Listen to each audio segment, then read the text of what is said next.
Well, Kelvin, with Jeff just saying that, I was going to go in that direction. Just in the event that we don't get to talk to you later today, if something were to change, how does that impact in terms of can you the schedule? It is what it is. I guess you have two games and for 10 consecutive weeks. Is there opportunities to fit a game in that you would potentially not be able to play if the weather's bad? We're going to play tomorrow, Wednesday. Okay. We'll go to our next question. We'll go to Randy McElvoy with KPRC TV. Randy, please go ahead. Morning, Kelvin. I had Morning. a question, if you don't mind, I know you follow your players and just the relationship you have with your former players, Marcus Sasser being one of those coming to town. How proud does it make you to see not only a guy like Marcus, but all the former players that get the opportunity to play at the next level and with what you guys relationship-wise have built, leading them on that journey? Yeah. I mean, I stay in touch with not just the guys in the NBA, but the other guys are just as important to me. What Damian Dotson's doing, Josh Carlton, Fabian White, Devin Davis, Justin Gorham. We have a lot of guys playing professional basketball. And one of the things I asked Ryan to do is bring me the results of their games so I can see how they're doing. Jarris recently had a game where he had 12 rebounds for the Pacers. Quentin recently had a game where he had 9 rebounds for the Mavericks. And of course, as soon as they have a good rebounding night, they always text me before I can text them. So Marcus is I think they had an injury, and Marcus is getting an opportunity to show what he can do. He's got a new coach. So, but they're all doing good, getting better. Jamal is making a name for himself up in Toronto. So I'm proud of all our guys. We'll go to Chris Baldwin with Paper City Houston. Chris, please go ahead. Hey, Kelvin. What does it say about Javier that he kept himself ready and he came through in that moment when you guys needed him on Saturday? Yeah, well, Javier has been playing pretty consistent here for a while. I think one of the things that helped him indirectly was that he knew that the rest of the half was his, because JoJo picked up a silly technical foul, which obviously is a common foul. Gave him two fouls. I think JoJo played 2 minutes and 4 seconds exactly the first half. And I think mentally that was freed Javier up, knowing that the rest of the half was his. I told him that. I said, get your confidence. Javier is not a guy that we're going to live by throwing the ball to. That's not who he is. He's getting better at some of that stuff. His confidence is a big part of his success down there. Javier's been through a lot. He was a starting center on the team that won the Big 12 championship. That was a 1 seed in the tournament that went to the Sweet 16. His resume is what it is. Everybody knows how good Javier is. And I think Saturday he just sent a reminder. Thank you, Chris. We'll go back to Joseph Duarte, please. Joseph, go ahead. Kelvin, you always often mention to us about performances and effort that don't necessarily show up in the box score. That play late where Emmanuel gets the loose ball and has the heads up to knock it off of a player. Those type of plays, maybe when things aren't going well for him shooting wise at that time. What did it, just say about, being able to stay in the moment and come up with some type of big play that could have some bearing on the game there late? Yeah, one of the things that our kids hear a lot from me is you don't have to shoot well to play well. There's a lot of ways to impact winning. There's you're gonna have a lot of bad shooting nights, especially if you're a shooter. You just are. You're not going to shoot well every night. Um, but on those nights, what are you doing? Are you holding your blockouts? Are you the first to the floor for a loose ball? Are you keeping your man in front of you without fouling? Are you getting tips? Are you rebounding? So impact and winning is is something that, you know, we track. You know, we have our daily hustle charts, and we go over those things for moments like that. And we track how many times you go to the boards, track how many times you tip it, track how many times you get on the floor after a loose ball. Were you the first on the floor after a loose ball? But that's what makes our program our program. We put a huge value on making winning plays and impact and winning. And you know, Ramon Walker has been the poster child for that, with that double overtime. I think it was double overtime against Wichita State, when Wichita State was really good.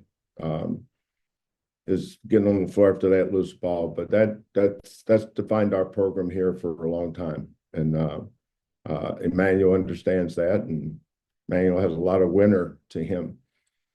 I had a poor shooting night, but that's not his first one, and that won't be his last. We'll go back to Chris Baldwin, please. Go ahead, Chris. Hey, Calvin, you mentioned all the, stats you track. Are there certain stats you want to see that after every game that, maybe not traditional statistics that we wouldn't notice that you look at first? Yes. And what do you look at? What? Well, none of our stats are something you would look at. I mean, they're not of value to you, but they are to us. And there's 4 or 5 that are really important to us. So, but we don't track those just in games. If you do it in games, it won't become a habit. You know, if it happens once, it may be an accident. If it happens twice, it could be a coincidence. But it happens 3 or more times, it becomes a habit. You don't develop habits in games, you develop habits in practice. Part of our responsibility as coaches is to teach good habits. You got to get in the habit of doing this or the habit of doing that. And when you don't, you're going to be held accountable for it. So that's part of the teaching that goes on when nobody's there in practice every day, that comes out in moments when everybody's there. Thank you, Chris. We'll go to Matt Peterson with ESPN. Matt, please go ahead, sir. Hey, Coach. Good to talk to you again. Hey, Matt. Javier, 6 of 6 from the line on Saturday, up to 69% on the season. What can you say? Maybe some insights on just his improvement this season from the free throw line. No insights. This is not a science project. Javier makes 150 free throws every single day of his life, and you get your confidence from your work and your preparation. I don't know if he'll do that again, but the fact that he did it once will give him confidence for the next time he goes up there, hopefully. How about Utah? They've won 3 in a row. They beat their rival by a point. Maybe a little scouting report, what you've seen from them so far. Yeah. Well, first of all, they're huge. I think we played them last year. I think they were 7. They started 7'1", 7 foot, 6'10". I think that was their front line last year. This year it's 7'1", 6'10", 6'8", 6'6", 6'9". That's their starting 5. So their length jumps out at you, how tall they are. And there's a lot of people that really like tall players. If you do, you're going to love Utah because they're really tall. But they're also really well coached. Craig Smith, we coached against him when he was at South Dakota. Coached against him again last year. I think late in maybe about 5 or 6 minutes to go, the score was 56 all.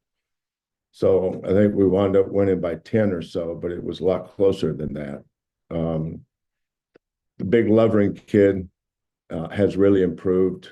Osor kid, we coached against him when he was at East Carolina. The thing about East Carolina,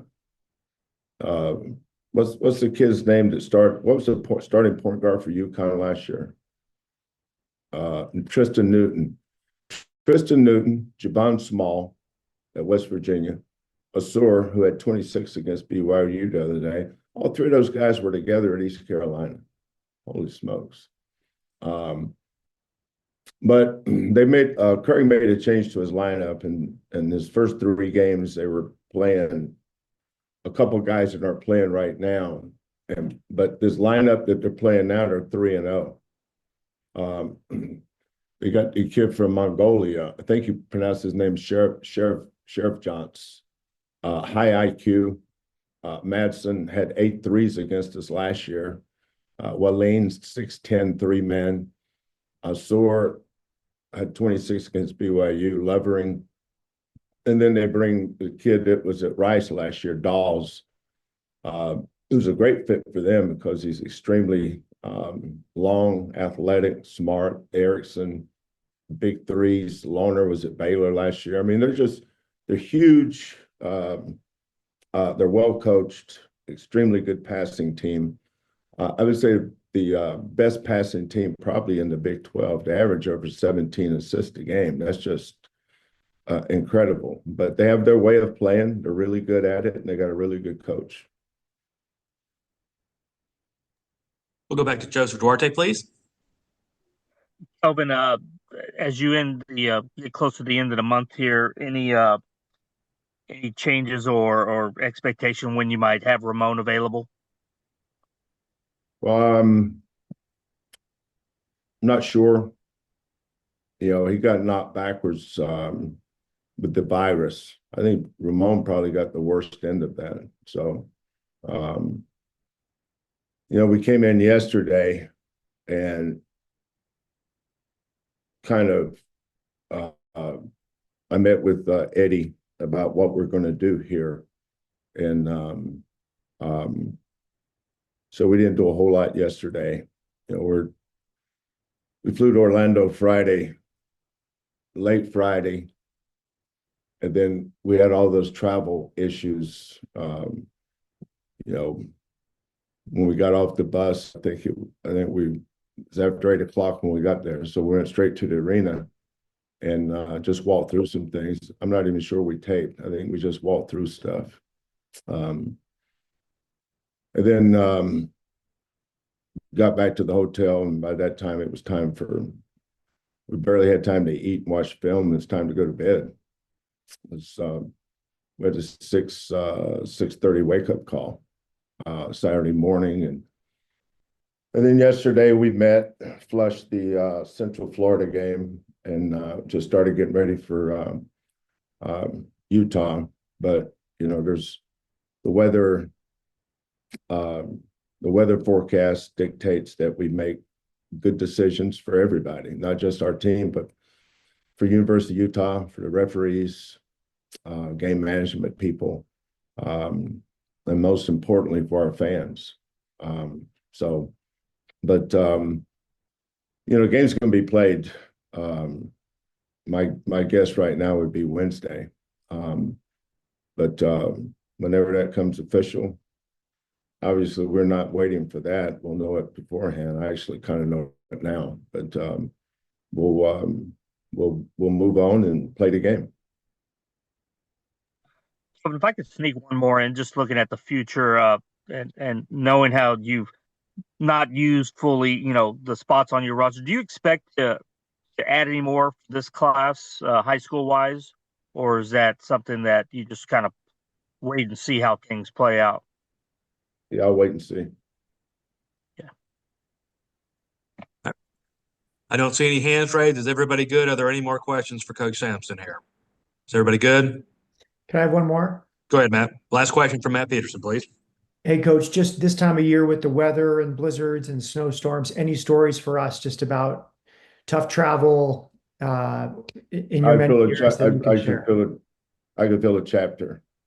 Um, um, when I got here, we didn't charter. John Houston had been here, I think, 12 years when I got here. He'd never been on a chartered plane. But that's the way bottom of the USA Conference teams. Uh, um, that was kind of commonplace, which is what we were when we got here. But I remember we were playing East Carolina on a Wednesday night and left Tuesday morning really, really early, got in the bus, went to the Bush, sat in the waiting area for the flight. I think we got to the airport about 6:30 or 7. You know, flight was probably 8:30 or 9, something like that. Fly to Raleigh, go downstairs and wait and wait and wait and wait, then get our luggage. Finally, we head to the bus, and we got about an hour's drive to Greenville. So our kids are starving. We pull into a Subway, let everybody go get a sandwich, get back on the bus. I was used to that because I coached at the NAI school, and that's kind of the way they treated the basketball program back then, like an NAI school. But finally got to Greenville. I think our practice that night was at 6 o'clock, 7 o'clock game the next night on a Wednesday. We played the game, have to drive back to Raleigh.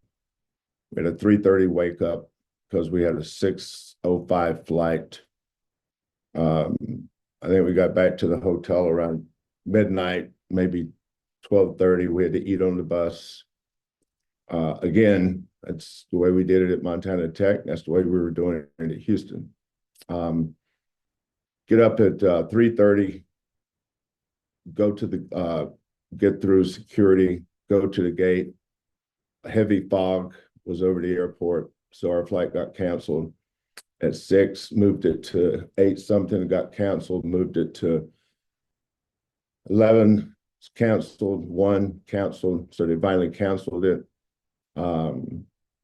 We got out around 6 something that night, got into Houston. I don't remember what time, figured out. So that would have been 5 something here. 2-hour flight from Raleigh to here probably. By the time we got up at 3:30 and we got home probably after 8. But that's the way we were treated back then. But I remember talking to the athletic administration, and basically told them they needed to make a decision on the future of this program. You know, if that's the way it was going to be, then they should give the coach a lifetime contract and not worry about our kids' academics. Because I think that was the most upset I'd ever been on a travel, except when I was in Butte, Montana. We were driving from Butte to Caldwell, Idaho. Bus breaks down. Look up, Google Craters of the Moon National Park. Wherever the hell that is, that's where we were at. And our bus broke down. We were driving from Butte to Caldwell. I can't remember how many hours that was. That's right by Boise. But the bus broke down, and it was probably 20 below zero, which was common for that area. Then we saw a light. We sent out a scout party to see what that light was, and it was a gas station, and the owners of the gas station lived upstairs above the. But anyway, they were nice enough to let us all walk there. I can't remember how far it was, probably about a mile or so. We just walked, and we had Cokes and potato chips and candy bars. That's all our kids had to eat because there was nowhere to eat. We got into Caldwell at 5:30 or 6 in the morning, and I remember meeting Festus from Gunsmoke. He was there for a rodeo, and I was a big Matt Dillon fan. So the only good thing about that is I got to shake Festus's hands. I think his name was Hagens is his last name. But we played College of Idaho Friday night, their homecoming. We played Northwest Nazarene on Saturday, their homecoming. Then we drove to Eastern Oregon State, LaGrange, Oregon, and played them on their homecoming on Sunday. We beat College Idaho, we beat Northwest Nazarene, and just to put a bow on the trip, we beat Eastern Oregon State.